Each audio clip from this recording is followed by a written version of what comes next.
MythVision podcast was born out of curiosity. Welcome to the website. Derek Lambert is my name. I was a Christian since I was 12, 13 years old. I asked the Lord Jesus Christ into my heart, and it's been on from there.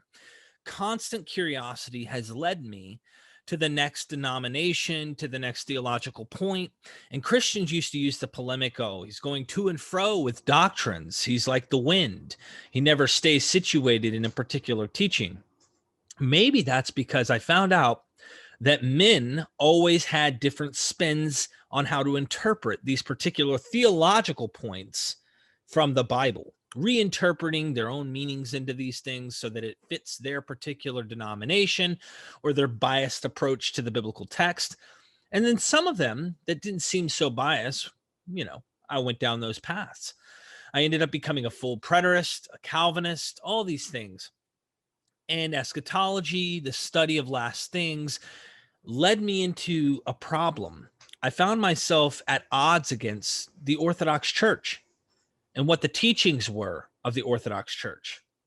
So from there, I started to venture off into ideas that weren't usually taught or accepted by the church themselves. And you know what they say, curiosity killed the cat. Well, I was the cat, and I found myself at odds against what Christianity and all taught. What was the consensus? Oh, well, you had to believe Jesus died for sure and rose again. Those are absolutes. Like, you have to believe those. I believed in all these things. I caught myself on camera one time saying, if the Bible said Jonah swallowed a whale, I would believe it. I was a fundamentalist. And as I started to study, I found out that there are commonalities between these religions. I heard this by apologists like Ravi Zacharias, William Lane Craig, and various other scholars. The problem is, I didn't draw conclusions from them that mattered. I said, they're so separate. There's no real meaning to the comparisons. They're superficially similar, but they're really fundamentally different. And I actually come to find out that's not necessarily the case. I'm not dogmatic on a position. I entertain various ideas of syncretism and mythology. I even listened to mythicist arguments on whether or not Jesus existed or not. That was a huge question because I found myself being a mythicist. But then as I continued to study, I continued to scratch my head. And I said, man, there may have been a guy. I don't know. I'm very agnostic on this question. But there very well could have been a guy. Was he a rebel? Was he just an apocalyptic teacher? Was he like a cynic or a stoic? Was he a regular rabbi running around teaching normal Judaism in some sense, and they added things to him? Was he completely mythologized as a man, or was he an angel that was, so to speak, brought down to the human level? The divine Yahweh in the flesh, as someone like Margaret Barker would say, with Second Temple theology? Nah, skip that. We'll go back to First Temple. There's so many things to consider when studying this topic. And MythVision wants to bring those various ideas that are strange, that you don't hear everywhere, to the table. One of those ideas is like Yahweh fighting Leviathan, and from the carcass of the dragon, he created the world.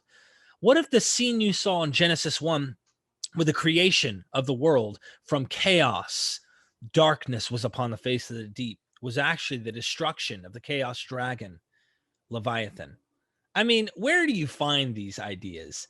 They're not commonly spoken about. And did this come from a Canaanite background?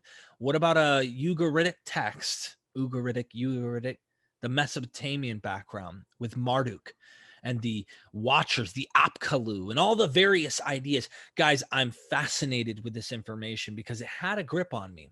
I believed in the cartoon. I believed in the myth. And now I know it's myth. I don't believe in it, but I love studying it, finding out various ideas. I didn't know that different authors had different opinions, that the book is not one book. There are various authors with various ideas. There's contradictions. There's clear felt prophecies. I didn't accept that. There's so many things that I didn't know about the Bible. And not only the Bible, I definitely didn't know about other worldviews, Buddhism and Hinduism and the various different isms and monotheisms like Islam, and knowing if Muhammad even existed. All of those things I want to bring to the table. Different cults like Joseph Smith and the Mormon Church. I'm wanting to talk about all of that. So MythVision is a journey of inquiry, a curiosity, if you will, and wanting to know more about all these things, how to defend yourself against apologetics and all the things I once believed in. Why don't I believe in them anymore? You hear Christians, they give you their own view on that. They'll tell you, oh, well, Derek just doesn't want to live the way the Bible teaches to live. I don't know if I want to go around killing the enemies because God told me to do so. I don't know if I want to treat my wife like property or if I'm okay with slavery. I'm not okay with those things. The Bible does endorse such ideas. And I'm letting you know we talk about that too. So, with that being said, you're going to hear me say this all the time. We are MythVision. And I hope you guys stay tuned for more stuff. Get early access to all videos I put out on YouTube, on my Patreon. Thanks a lot. Your host, Derek Lambert.